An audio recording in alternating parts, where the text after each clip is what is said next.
On passe au Bénin. L'avocat de l'opposant béninois Joël Aïvon, arrêté au lendemain de l'élection présidentielle d'avril, a dénoncé jeudi, à l'ouverture du procès de son client, un dossier vide.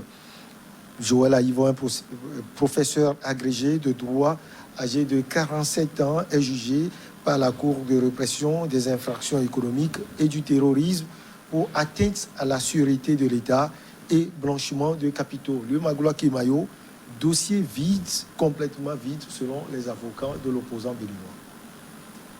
Ils sont dans leur rôle. Oui. Un avocat qui défend son client ne peut trouver que de mauvaises raisons de l'accuser. Donc, je ne peux pas dire que ce que l'avocat a exprimé est exagéré ou est justifié. Je n'en ai aucune idée. Je n'ai pas étudié le dossier pour être tout à fait catégorique sur les déclarations de cet avocat.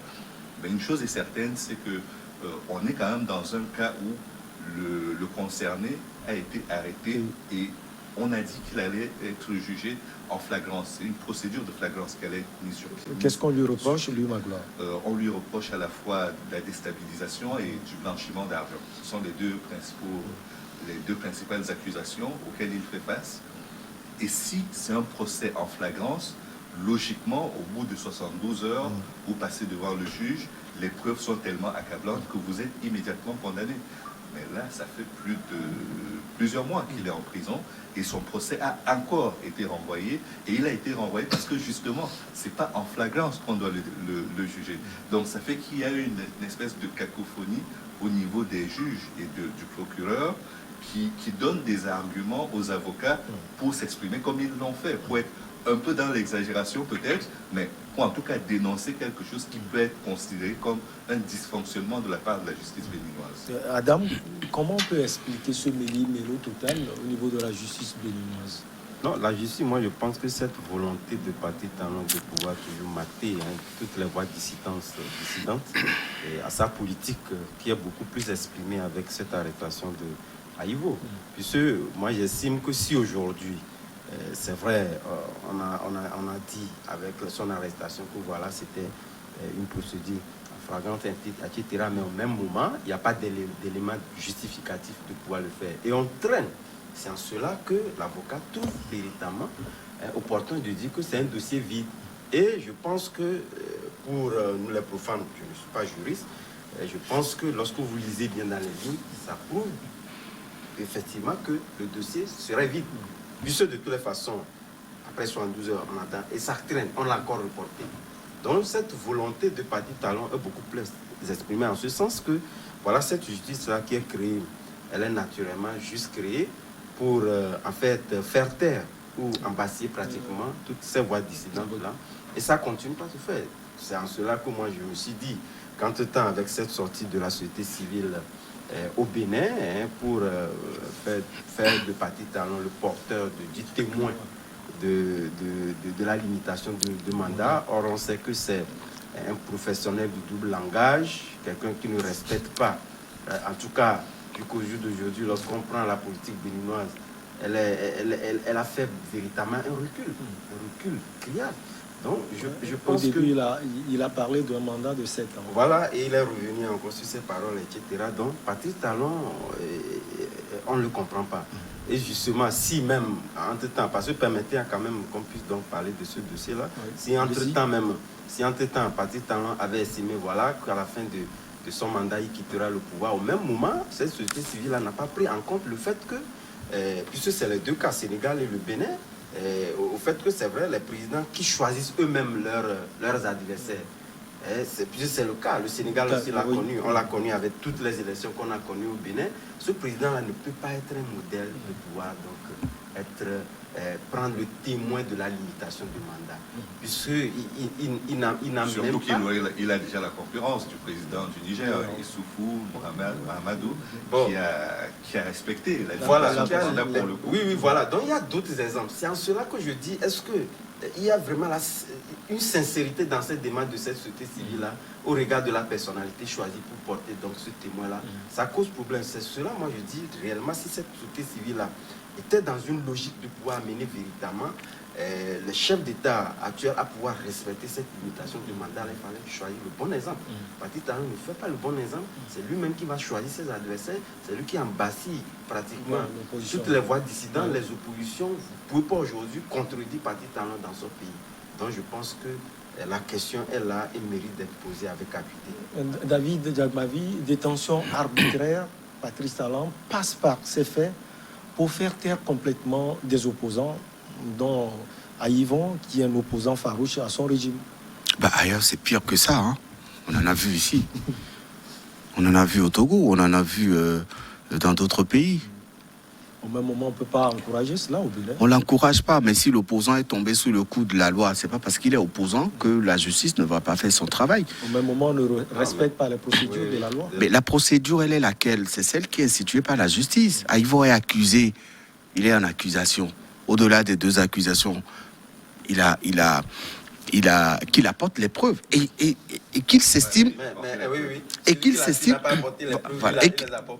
et qu'il s'estime quand même heureux d'avoir eu droit à une justice. Ailleurs, ça ne se passe pas comme ça. En quoi cette justice n'est pas équitable? Elle a été créée de toutes pièces. Mais pourquoi vous visez? Pourquoi tout le monde vise toujours Patrice Talon? Parce que il est dans une logique. Il veut changer les choses. Vous savez, au Bénin, il y avait autant du président, l'ancien, la Boni, mais c'était un vrai bordel. Et ça, tout le monde se met d'accord là-dessus. Et donc, il est venu pour changer les choses. Il est venu pour rompre ces mauvaises habitudes-là. Et aujourd'hui, quand vous arrivez à Cotonou, on voit les résultats. Sur le plan économique, sur le plan développement. Ça, on dit qu'il a réussi sur le plan économique. Il a fait beaucoup de choses. Et s'il a besoin de s'imposer ou d'imposer son autorité pour faire développer le Bénin, c'est sa stratégie. S'imposer en vacillant c'est son choix. Alpha Condé a fait pire que ça. L'autre là qui est en Côte d'Ivoire, Ouattara, il a fait pire que ça. Vous l'avez oublié finalement. Voilà. Et donc aujourd'hui, qu'on cible, qu'on dise que... C'est vrai, les avocats disent que le dossier est vide. Oui, c'est leur discours. Mais après, c'était le même discours qui a été tenu ici, sur le sujet de Pacha. On dit, oui, le dossier est vide. Mais après, on a collé 20 ans à Pacha. Ça veut dire qu'il y a une raison qui justifie la mise aux arrêts de Yvon. Maintenant, c'est à son cabinet d'avocats d'apporter les éléments nécessaires pour contredire l'accusation portée sur lui par le gouvernement. Patrice Talon n'a peur d'aucun opposant au Bénin, à moins que je me trompe. Aujourd'hui, il fait la côte. C'est vrai, Adam disait qu'il a dit il va faire 1 an, il va faire un mandat, il partira. Mais la Constitution l'autorise à faire 2 mandats. Il n'a pas imposé... La nouvelle Constitution... Non, mais il a déjà fait un mandat. L'ancienne Constitution, sous Boni Yayi, donnait 2 mandats à chaque président. Oui. Il vient, il dit, moi j'ai envie de faire un mandat. Les Béninois ont dit non.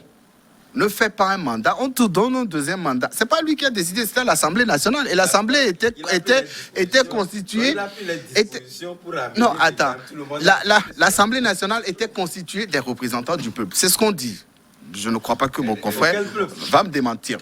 Alors, le Bénin n'est pas le seul pays à imposer des restrictions. Chez nous, au Togo, moi je prends toujours l'exemple de mon pays. Hein.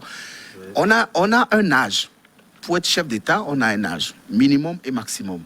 On a une caution financière qu'il faut déposer.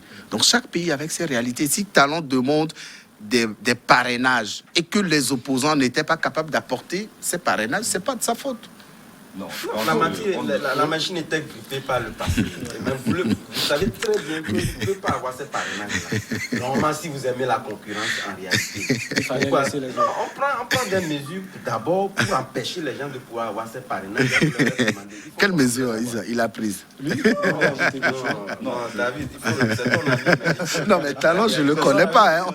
On ne se connaît pas. Hein. Non, c'est pas une question d'amitié. Je crois qu'on a quand même une tendance, vous avez raison de le relever, on a une tendance aujourd'hui qui est celle d'instrumentaliser le pouvoir judiciaire pour influencer le jeu politique. Et c'est une tendance qui n'est pas saine. Cela dit, ce n'est pas parce qu'un voisin le fait qu'on est obligé de l'imiter.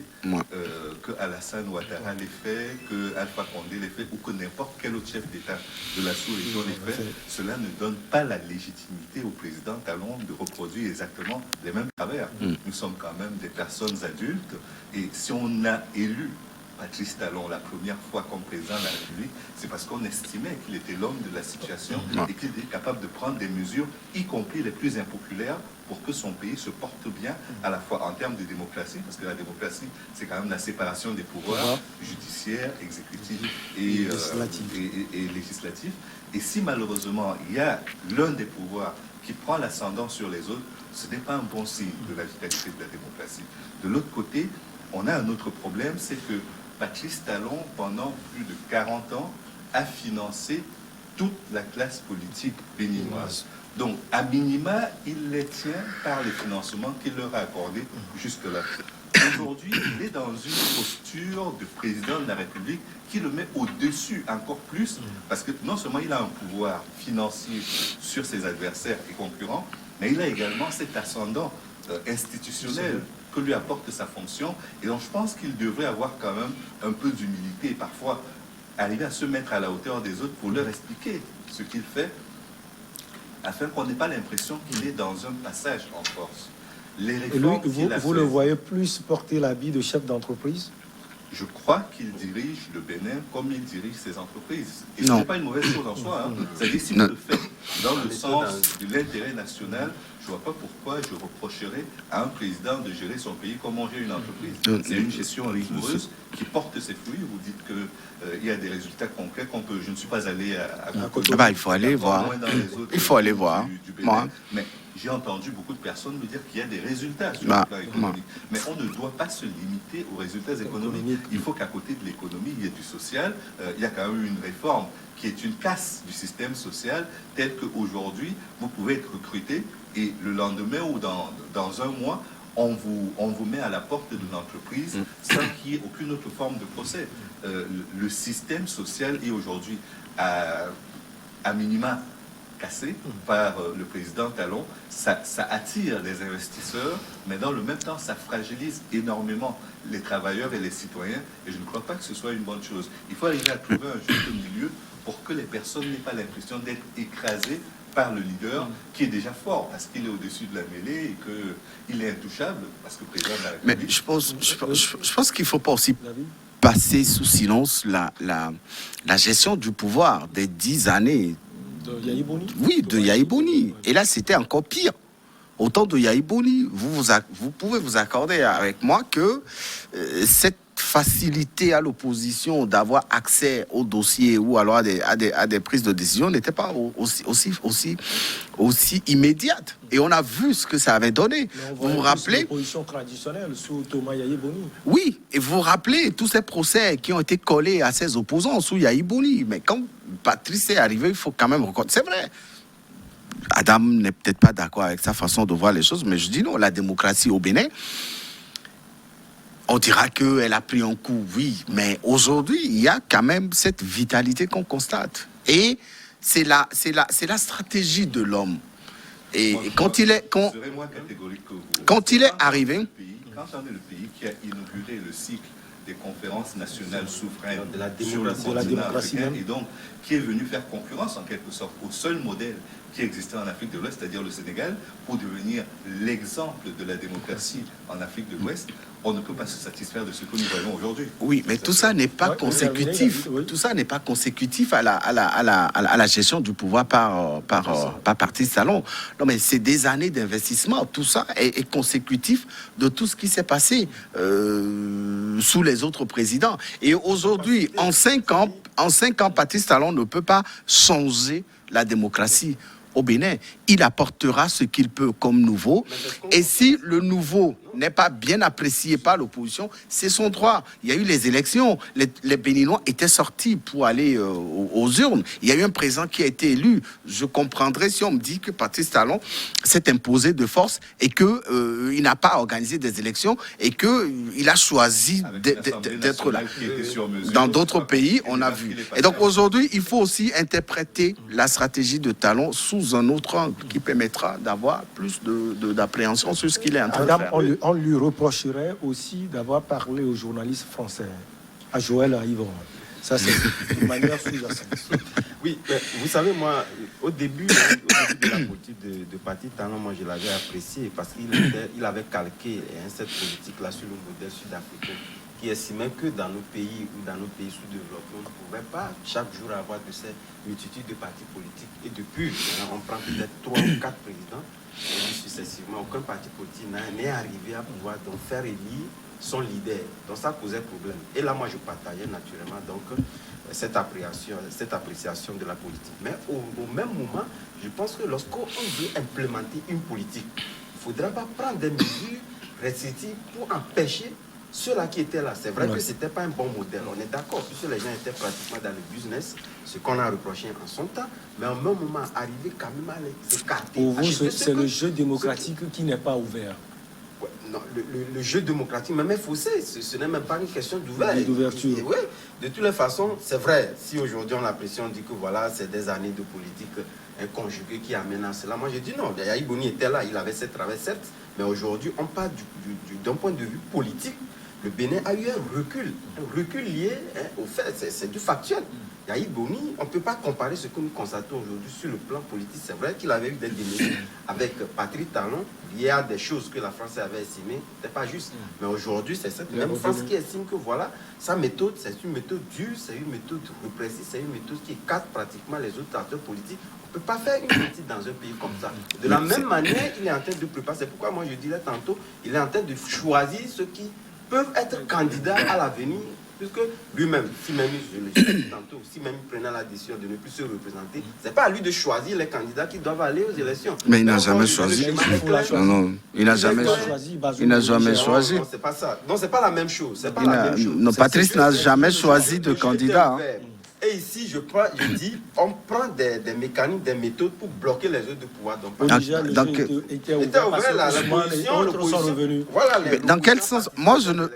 Ici, c'est pas évident, parce que lorsque nous prenons les parrainages avec ce système que nous connaissons, vous voyez l'Assemblée nationale qui a été élue, c'est pas évident que les autres adhérents, même qui sont encore emprisonnés, il y a encore ce vocable-là qui va les suivre, ils ne pourront pas se présenter aux élections. Mais moi, je ne comprends pas. Ailleurs mais en Côte d'Ivoire, ils avaient parlé d'ivoirité. Et on a vu ce que ça avait donné. Chaque pays avec ses réalités. Vous savez, pour être chef d'État en France, il faut être français. Il faut être français. En Côte d'Ivoire, il faut être ivoirien. Au Togo, il faut être togolais. Chaque pays, voilà. Donc ces restrictions existaient depuis. Chaque pays avec ses réalités. Talon a proposé des parrainages. C'est ça aussi le charme de la démocratie. C'est pas parce que ça se fait ici qu'il faut le faire. Il faut aussi changer un peu. C'est ce qu'il a apporté comme le petit changement qui a été mal interprété. Et il est même allé jusqu'à proposer à ses députés de donner des parrainages à ses opposants. C'est eux-mêmes qui avaient refusé. Peut-être qu'on établit tout, on demande maintenant. Oui, lui m'a dit. Non, je pense que... On établit tout, on vous dit. C'est lui.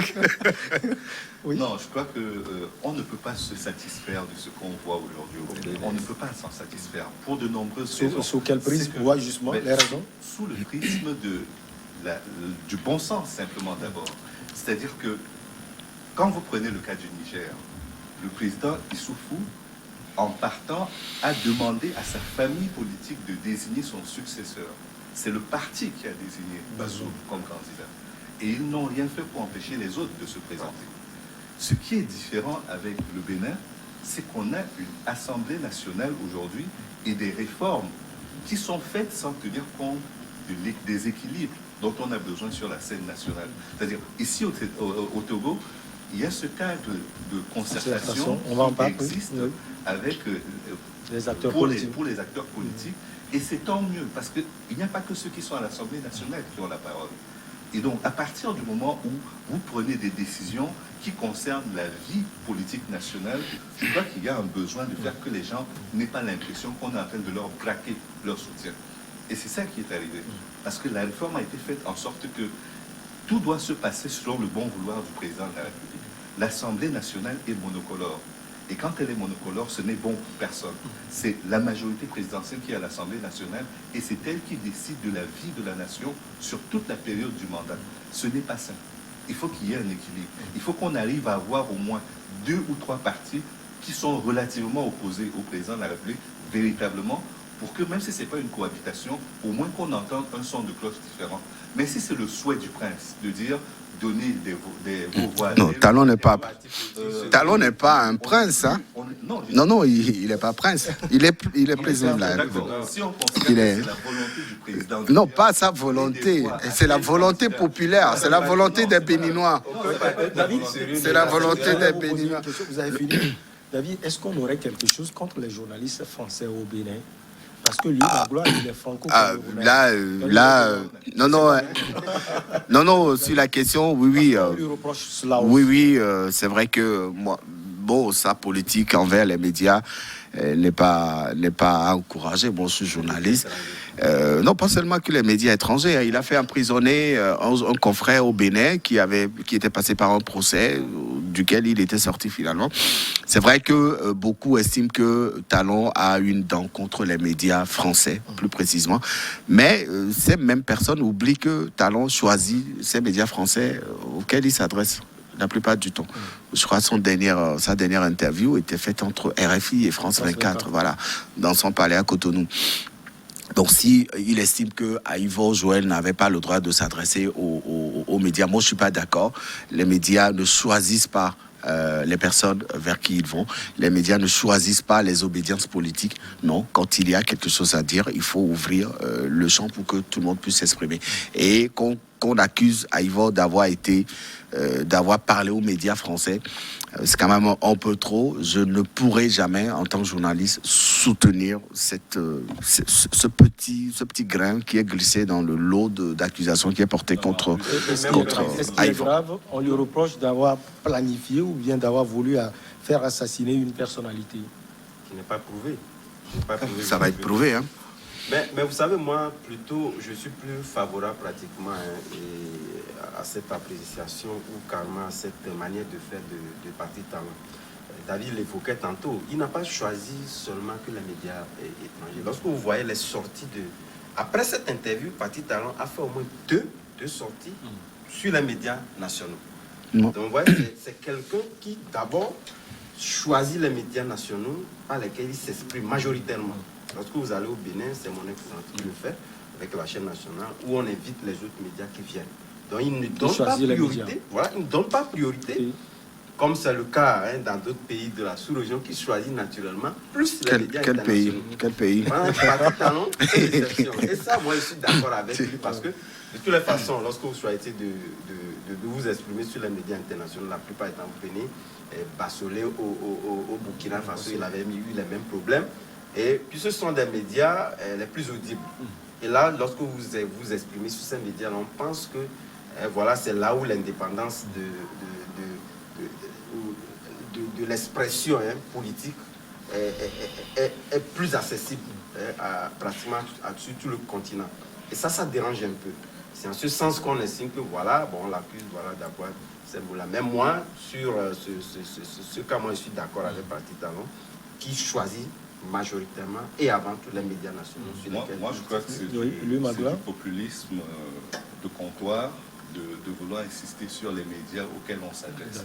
Parce que le message n'est pas le même, le public n'est pas le même. Non, la cible. Quand on va dans un média.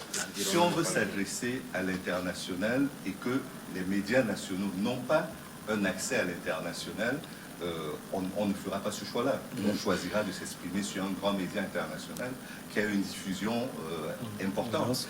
Mais si c'est un discours à consommation nationale, c'est normal de choisir un média national. Vous serez mieux compris, vous aurez certains codes. Il y a aussi des relais, il le fait, mais il y a de ces relais-là, le correspondant de RFI qui reprend. Oui, mais si, je suis d'accord avec Magloire, hein, parce que tout ça fait partie aussi du bilan, hein, qui est celui du chef d'État qui est au pouvoir. Les présidents français, américains choisissent des grands médias dans lesquels ils s'expriment aussi, à part les médias locaux. Lorsque le président américain fait un voyage, je ne pense pas qu'il choisit de s'adresser seulement qu'aux médias américains. Non, il y a une multitude de médias étrangers qui sont là. Et donc cela représente un peu la cible que vous voulez atteindre. Et si Talon estime que Aïvo ne doit pas s'adresser aux médias français, c'est parce que pendant son adresse, il a dit quelque chose qui l'a fait coincer. Il a dit quelque chose, il a fait une confidence à ces médias étrangers. Et pour le président et pour le gouvernement béninois, ce n'est pas normal que vous vous adressez à un média international pour peut-être chercher à déstabiliser votre propre pays. Dans ce cas, vous demandez une bonne réponse. Voilà.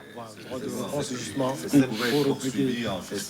Ces avocats peuvent exiger ce droit de réponse. Non, Mais le classement de l'information, ce qui aujourd'hui se passe sur notre continent et dans la plupart de nos pays, c'est que les gens oublient, les dirigeants surtout oublient qu'ils sont élus par leur population et qu'ils ne sont pas élus par les campagnes de communication qu'ils achètent auprès des grands médias internationaux. On ne va pas les citer, mais chacun voit à peu près de qui on parle. Et c'est ça qui hérisse le poil de la plupart des gens. Quand vous faites le choix de vous adresser à l'international, le soupçon qui pèse sur vous, c'est que vous avez payé. Et que cet argent que vous payez à la presse internationale, vous ne le versez pas à la presse nationale qui en a un grand besoin. Et la plupart du temps, c'est ce grief-là qui est fait. Au-delà de ce que le président Macron appelle une espèce de sentiment anti-français qui se développerait sur le continent africain, pour moi, ça n'existe pas. C'est ça qui pose le problème aujourd'hui sur le continent. C'est pas le fait qu'on s'adresse à un média français.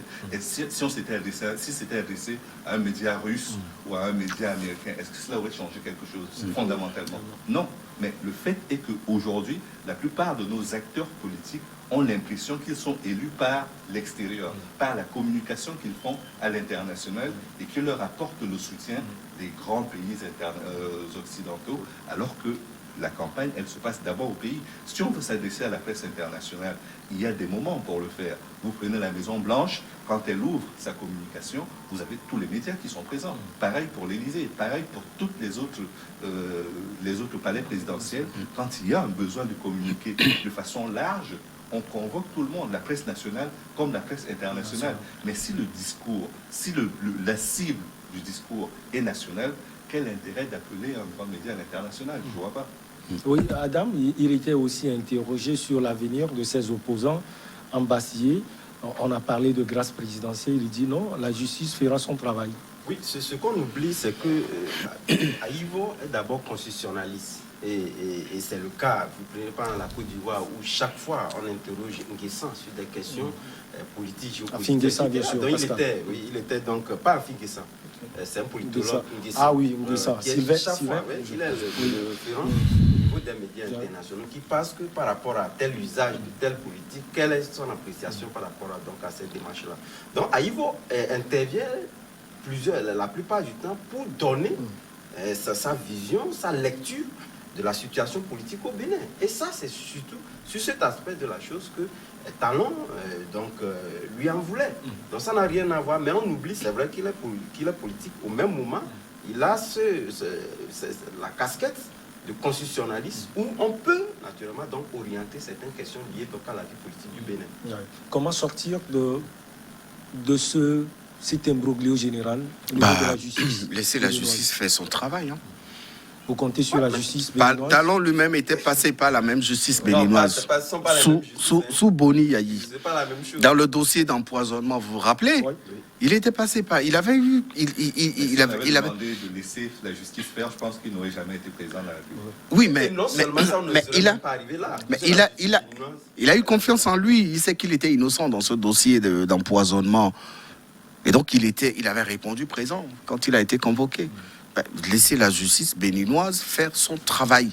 À la suite, le procès donnera un résultat et chacun pourra véritablement apprécier. Mais si c'était une justice encore indépendante, parce qu'elle est créée de toutes pièces pour l'embasser les gens, c'est là où le problème se situe.